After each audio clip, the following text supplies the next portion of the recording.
far right here, Dom Taveri, WBNS 10 TV.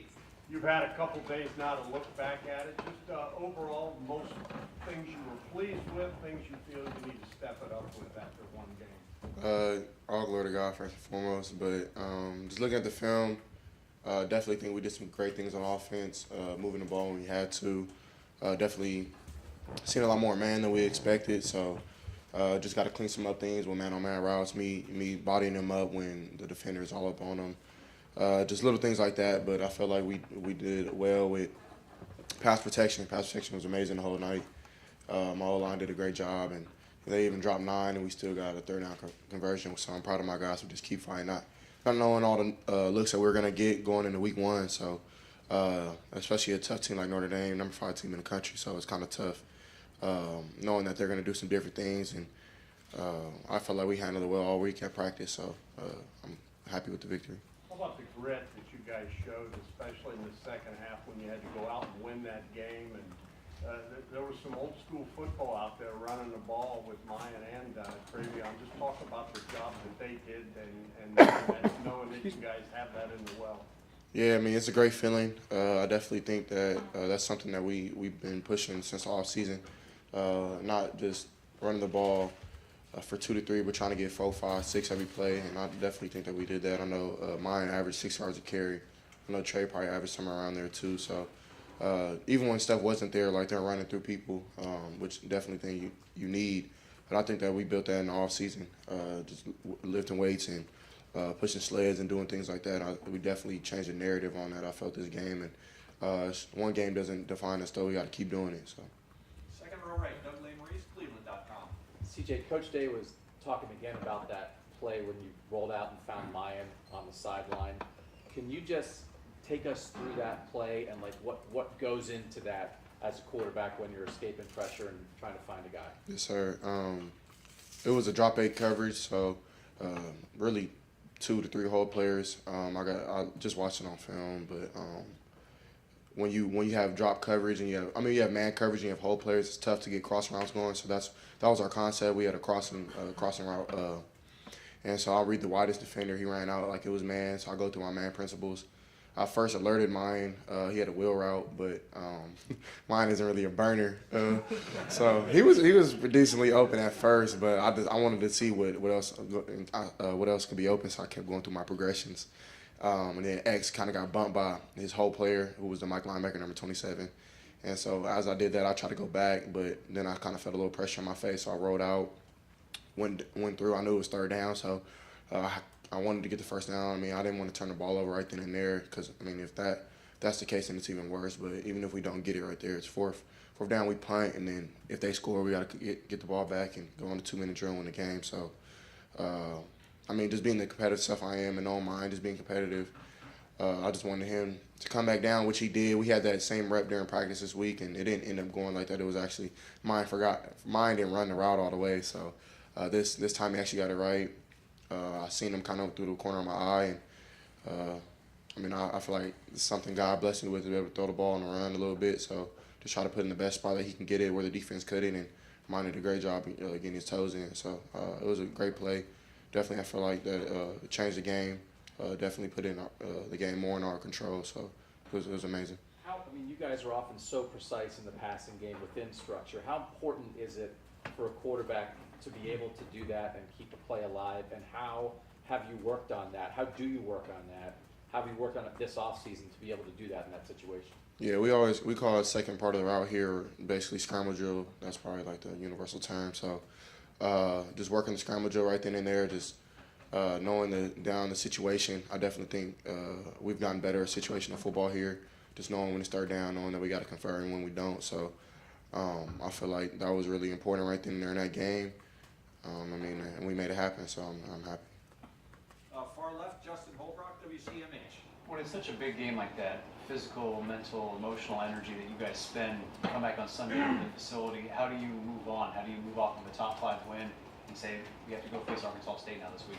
Right, yeah, I mean, definitely got to have short-term memory, but at the same time, you got to enjoy your victories and you got to smell your flowers. So I feel like we do a great job of that here. I mean, we have our champions meeting, and everything here, we're having fun. We had a good time doing that and seeing great plays.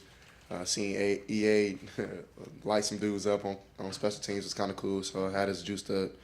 And then after we go out and have our Sunday practice, because they always says we're on to the next week, and then we're on all our focus on Arkansas State. So amazing win, very tough team, top 5, first game of the season, which first game of the season are never really easy no matter who you play, I feel, unless they're like total bums. But so Notre Dame definitely weren't bums. They were a good team. So really proud of my guys, and now we move on, go to Arkansas State. How long did that take you to learn to move on, but also appreciate the wins when you were first year, second year?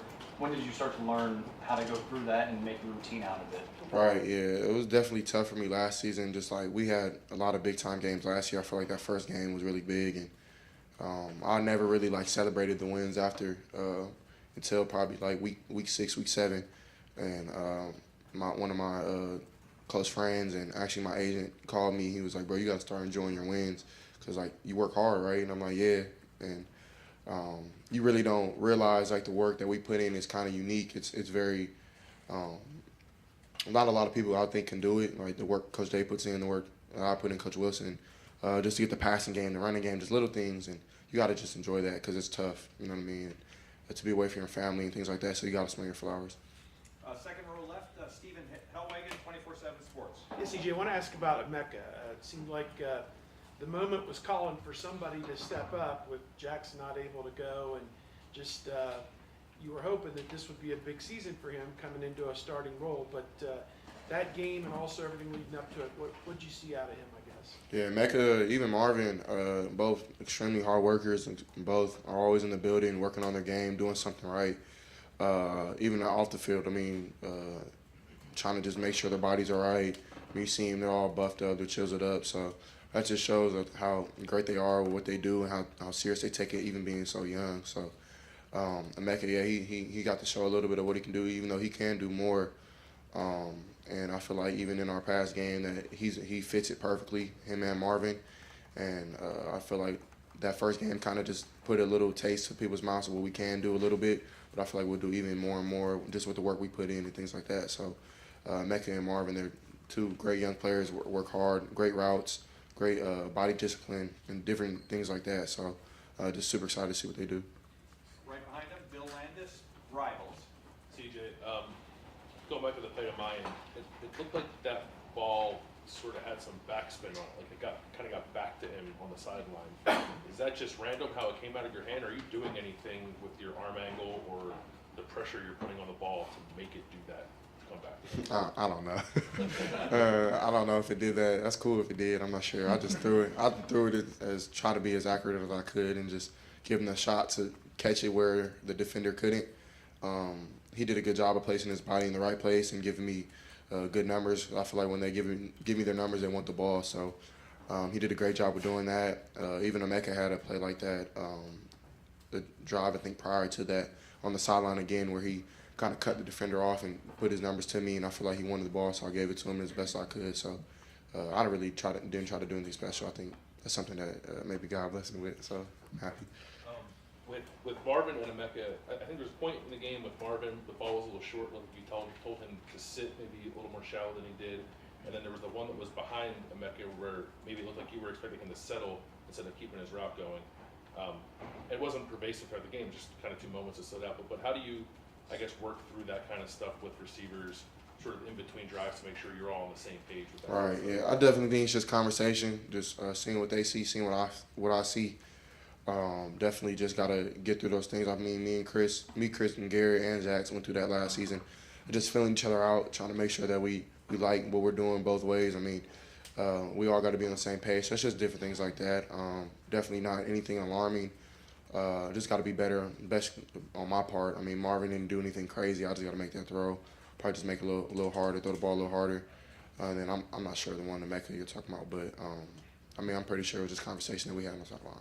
Later in the game, he was like crossing over the middle. There was like a little window, like, kind of just behind him. Right. His whole player, Trey's man player ran with him, and if I would have threw a good ball, it would have been a pick six. So, which I thought it was a good ball because I put it on the spot. Only he can get it. If I throw it in a good place, either he bats it down, he gets killed, and I don't want my guy getting killed. So, I think people who know football see that number 8 was standing out there, and he was looking back towards Emeka, so that's why I tried to slow him down with the ball. So, I mean, it's just a football play that I feel like I had to do. I mean, that's all right there. I don't think it was inaccurate. I thought it was a good ball. I was wondering if you were expecting him to sit a little Yeah, bit. it was the wrong protection. We should have had Trey on the opposite side, but it is what it is. We won the game, so. Right behind him, Jacob Bench, the Lantern. Yeah, hey CJ, just your offensive line with some new guards there up front, Paris at left tackle. How did you evaluate just communicating with them, loud environment, and just their play overall as well? Yeah, they did an amazing job. I mean, Donovan and being the youngest dude on the O-line, he definitely held his own. You could see him in the run game, moving dudes around. Even the first play of the game, I mean, he was going after dudes. So it's exciting to see somebody young like that with that much talent, that much upside. And in Paris, I mean, him going back to tackle off his natural position, did an amazing job on Foskey. Foskey was a really good player on film and definitely did some great things in the game. And I think Paris did a good job of handling him. Same thing with DeJuan. I mean, DeJuan has been just amazing this whole offseason, even in that game. Just his leadership, his vocalness, and of course Luke just setting protections, make sure everything is right, everything is clean, battling through injury, just different things like that our guys kind of up front. And they set the tone. I mean, Matt Jones, I mean, he set the tone. He was sick the whole week and came back and fought with us. So I'm just super proud of him, and I definitely think they did amazing job and kept me clean, kept our O-line. I mean, kept our running backs clean, and I feel like they have a lot to work on, but so does this whole team, and I feel like we'll do that. And then just there in the second half, you talked with Perry and Ryan earlier about the second half defense. You know, to see the way they clamped down, grinded it out. How much energy, juice did it give you and the offense to overcome that halftime deficit and ultimately pull out that win? Yeah, man, it's amazing. I mean, it's definitely a great fun as an offense, knowing that you have a great defense that you can rely on. Even on some of those fourth downs where I thought we were going to go for it because they decided to punt, which I had no problem with, is because he has so much trust in our defense. So it's amazing just to have our Coach Dave trusting our defense again, and even myself not even worried about it. Just knowing that we'll get the ball back, and they did a great job. Tommy had a great game. Tanner, late think stepped up really big, and our corners did a good job on trying to stop their tight end, Michael Mayer, who's an NFL tight end, really good player. So I feel like they did a great job overall. Third row left, Dan Hope, Lebanon Warriors. CJ, Coach Day was saying how Jackson is somebody who impacts everyone on the offense. Just how does he do that? I definitely think that he's just that type of person, even off the field. I mean, he's somebody that you kind of gravitate towards. He's very relaxed in every situation, never panics. So when he went down, it was kind of like a shock to everybody. Like, damn, like where's Jackson? I didn't even know that he was hurt, that he would not return in the game. I thought he was going to return, but like that, it just affects your whole offense. Just like, I mean, he's the best player on our team, if you ask me. So, but it is what it is. I mean, Jackson, he'll come back and do great things. But yeah, it definitely does affect our offense. Does affect our team because I mean he's just loved on the team on a personal level. So you never want you to see your brother go down, especially you see all the work he puts in the off season and just grinding so hard, and it kind of sucks for him not to bear the fruit of his labor. But it is what it is. God has a plan for him. So if he can't play this week, what are the things you guys need to do better to make up for him not being out there? I feel like we did everything that we're supposed to do with or without him. I definitely think everything happens for a reason. So. I feel like X will step up big, Emeka again, Marvin again, JB will have a good game again, and the younger dudes, we're calling them to step up. So it's an opportunity for everybody to have a good game and try to go out there and dominate, try to compete. So I'm not sure what we have to do better than what we did in the Notre Dame games, top 5 teams. So it's kind of tough to just pick them apart all the way. So I feel like as the season goes on, we'll get better at that. So just excited for that. Right in front of him, Stephen Means, Cleveland.com. CJ, you're a pretty smart football player. I think you've kind of given off that impression at this point. But Day was even talking about when he's throwing stuff at you, there's even times when you have to tell him to slow down a little bit so you can catch up on stuff. Are there examples of moments when Day's throwing a million things at you and you're just kind of like looking at him crazy? Yeah, I mean, I definitely think we have two different perspectives when it comes to certain things. Like, Coach Day's seen things from him. He played quarterback as well, but he hasn't played in a while. So, but he's seen things from a sideline perspective. And I'm not saying this happened in the game because, I mean, we were really clean with our conversations and we were happy kind of with everything kind of worked out, even though it wasn't perfect. But we knew that coming in. But, like, during the week, we didn't know what they were going to do. And we prepared for a lot of their different coverages and fronts and different things like that from prior places that DC was at, Marcus Freeman where he was at. So like Cincinnati stuff, the Bengals stuff, just different things like that. So sometimes he would confuse me. I'd be like, Coach, I'm just going to go read the coverage and hope everything works out. But, I mean, you can't do that. I mean, so he keeps me honest with that type of stuff and make sure I'm fully prepared. So the conversation is always good. Sometimes he does say a lot, but I think I can do a good job of just knowing what he means and knowing what I have to accept and taking into consideration for the game. So. Back in the spring, you were talking about putting more on your plate, especially pre-snap at the line of scrimmage. What did that mean against Notre Dame? Like, what were some of the things you were maybe able to do this year that you weren't able to do against Minnesota, even against Utah? Right. Well, this game plan was kind of unique for us. We usually have a lot of checks and a lot of run checks that I have to go through, even pass game checks. And this game, they really just put the protections on me and Luke. So I feel like we did really clean with that. The run games, we didn't know what fronts they were going to bring. So we had universal plays that kind of went with everything. So I really didn't have to do too much this game, but I'm pretty sure as a year goes on, I'll probably have more. So I'm not really too worried about it. We've been working on it for the off season, and I definitely think that we'll be clean when it happens. What's the dynamic with you and Luke at the line of scrimmage pre-snap? Like, how does that kind of work? Right. I mean, he's like the vice president. I'm like the president. It's kind of like how it works a little bit. Like he'll make a claim, and I'll either veto it or make something else. So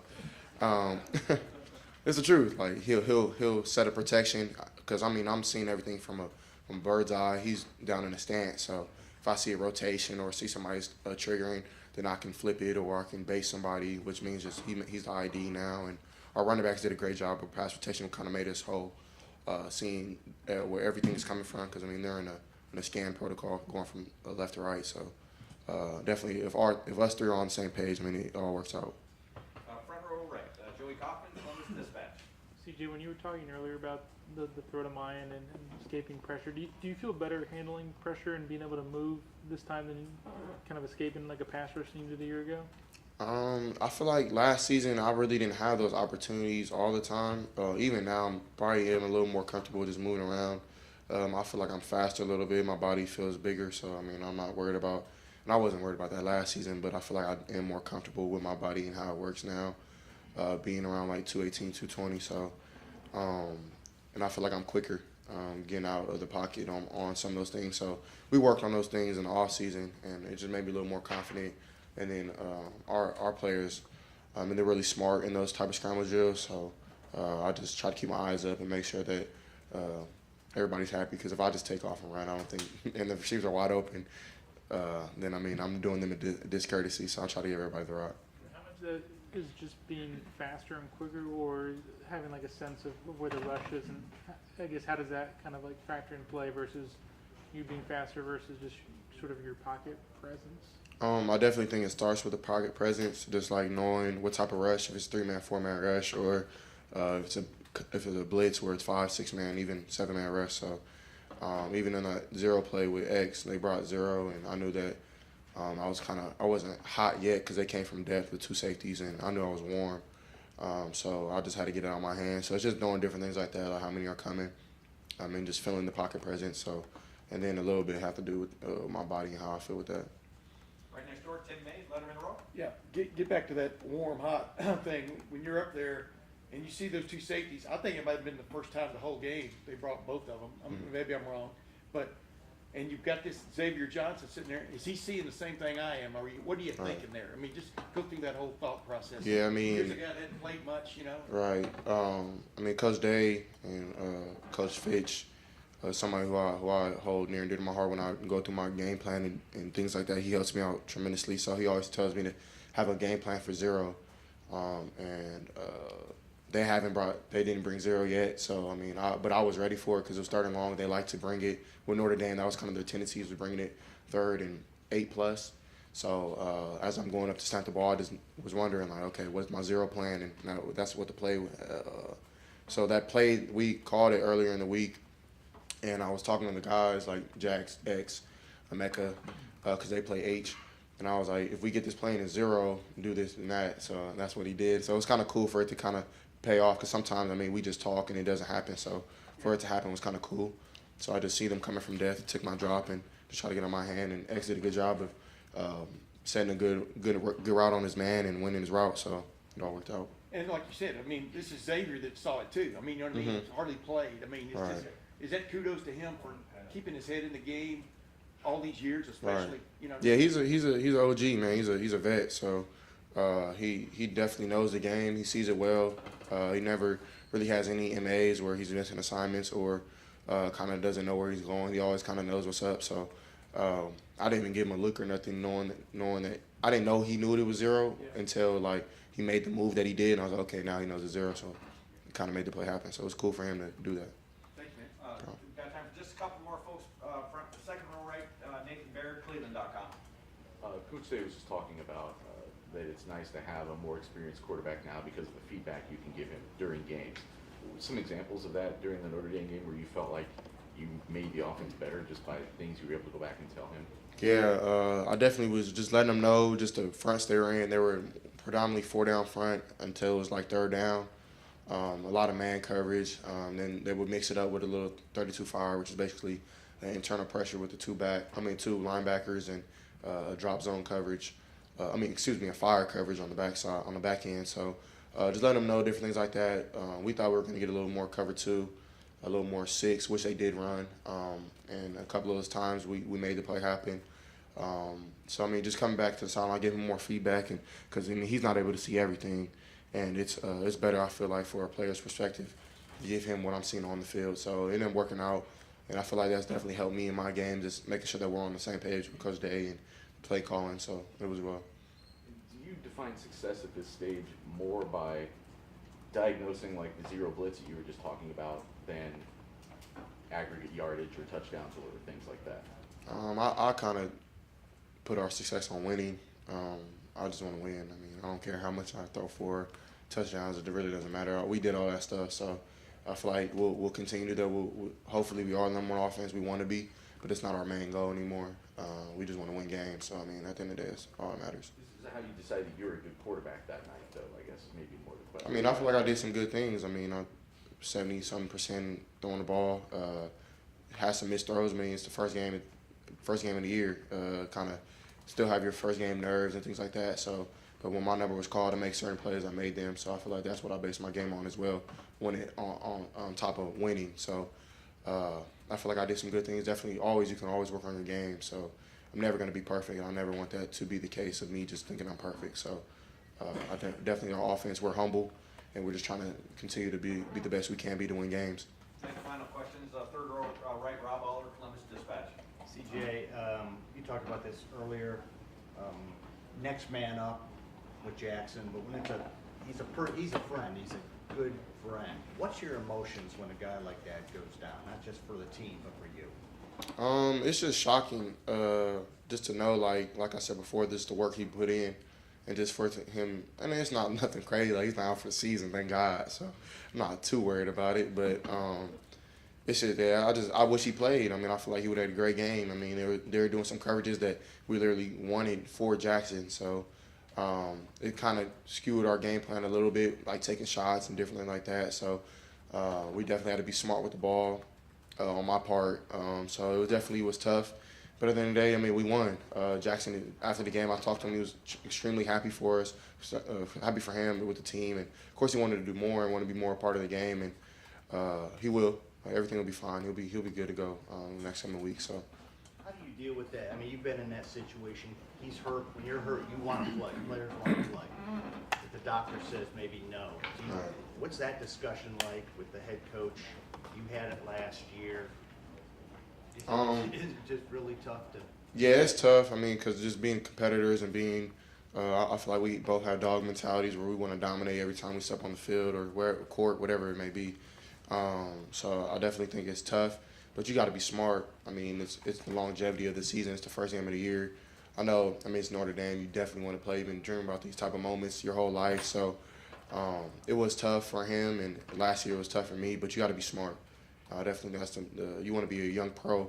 So when your number's called, of course, make the play. But when it's time to sit it down, you kind of got to sit it down and just get your body right. Because your body, your best ability is your availability. So. When you say smart both from the team sense of winning the game and you don't want to hurt the team, but right. also from your own sense of You don't want to damage yourself. Correct. Yeah, you don't want to damage yourself more than you have, so you miss more weeks or more, or you don't want to damage the win. I mean, if Jackson, we needed him that bad, if Jackson would have played, but I know that he would have. But I mean, a hamstring is something you don't play with. I mean, I had a hamstring my freshman year. You can't even really run for real. So, and that's 50% of his game. So he'll be okay though. Everything will be all right. You need him Saturday? I mean, we need everybody. We don't take anybody lightly. I mean, we come to a game where I'm not too. I don't know. Arkansas State's a good team. Shoot, they won last game. They want to know like us. So we'll come in that game and swing as hard as we can. Jerry, can I ask him one quick? What did that last touchdown mean for this team, this offense, to go jumbo and push the ball into the end zone, based on all the stuff you heard throughout the offseason? You know, you guys playing soft, not being physical, et cetera. What did that just do for you guys? I mean, it just made it. I mean, it didn't really prove nothing for us. We already knew it was a. I mean, we had that last season. I mean, we're not really worried about what everybody else got to say. We just trying to prove ourselves right. We ain't trying to prove nobody wrong. So, I mean, it was just something that we put the work in. We basically our work that we put in, we bared it. So we bared our fruit. I mean, and that's all that matters. We knew what was up. So, I mean, it wasn't nothing surprising to us. We just had fun out there. So. And last thing on the mind thing, that play when it happened, how did you feel? You talked about enjoying wins last year. How'd you feel when it happened? How'd you feel when you watched it on film? That's for mine. I'm super happy for mine, for real. That's my best friend on the team, and I've been enjoying. I mean, me and him have been talking about moments like this forever. So it was cool just to make the play. I didn't really think about it too much. Just having fun out there with my boys, and I don't know. It was fun. So I'm not sure if I answered your question, but I just watched it on film and thought that's pretty good, CJ. nah, I don't really do that. Bill, if you want to get a question in, one last question, Bill Rabinowitz. Bill, you gotta calm, bro. You gotta be chill, bro. You can get your question, bro. We know Notre Dame was a test. They're not bums, right? Not total bums. Correct. How big a test will this be for you guys? Because this is not Notre Dame. There ain't no test. I mean, that was not a problem last year, but I feel like it was a problem, to keep it real. So we maybe play down to our competition sometimes, and me personally, that's not something I never want to do. You always want to go out there and prove that you can dominate anybody you step on the field with. So I feel like every week we kind of have the same approach, watch the same amount of film, go through the same routines at practice. We're not going to be light on anything. We're going to make sure everything is done the right way, just so it can be done right week 2, so it can be done right in week 10, week 11, week 12. So definitely nothing will be passed slightly here, no matter who we play. So. Luke walked out with a boot. If he can't play, how much faith do you have in Madison or Jacob or whoever it will be? Yeah, I mean, we worked these type of scenarios in practice where Luke would step out and Matt will come in or Jacob will come in, and I mean, I've trusted those guys too. I mean, definitely had to make some adjustments to that because Luke is so pivotal in his way to see defenses and see fronts and different things like that. So definitely will be adjustment, but nothing crazy. Thank you, guys. Thank you, guys.